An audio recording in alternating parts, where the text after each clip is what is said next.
Here's a little heater hack if you're cold and you have a small space you're trying to heat, work in or something or whatever, you know, emergency type situation. You can take one of these just little green bottles with your little plumber's torch. I just threw together a little mini mushroom heater basically. It's like 3 by 3 11 gauge tubing. Tacked it on a nice big thick heavy plate so it basically can't get knocked over. Drilled a hole in the side, air intake on the bottom. Left me a good couple inches above up top here and put a big plate up there.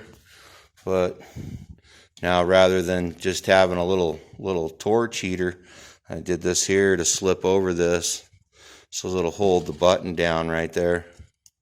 It's worked out really good. Just go ahead and slip this through the hole. I think first I'll see where the flame was set there. It's up fairly high right there. Just go ahead and slip that on in. It pretty much hangs there on its own. See if I can do this with the phone in my hand. Let's go ahead and light it and pull that over the button. Use that to hold the button in. You can hear it.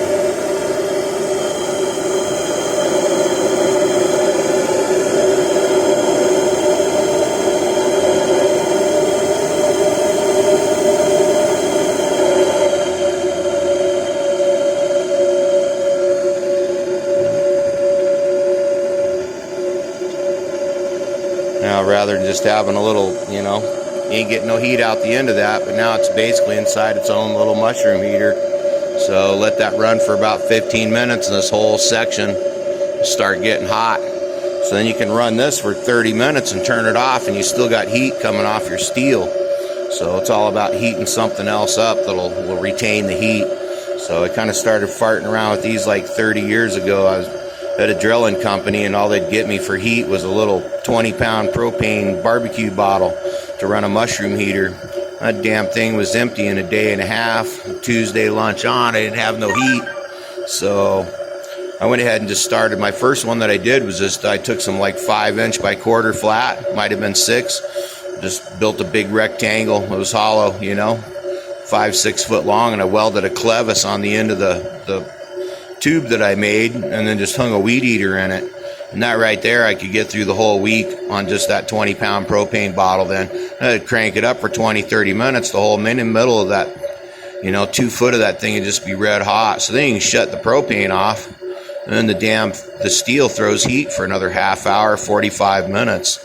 So that worked out really good. But if you're in an emergency situation, man, anything you can come up with that'll throw some heat. There's quite a bit of heat coming out of this, and it's just idling. That's the downside to them, is they're a little noisy.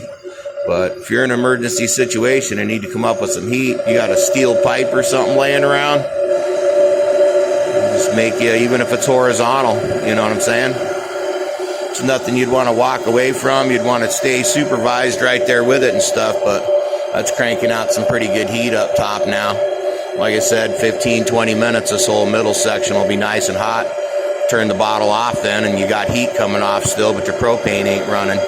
So, just a quick little heat hack if you're in a bind.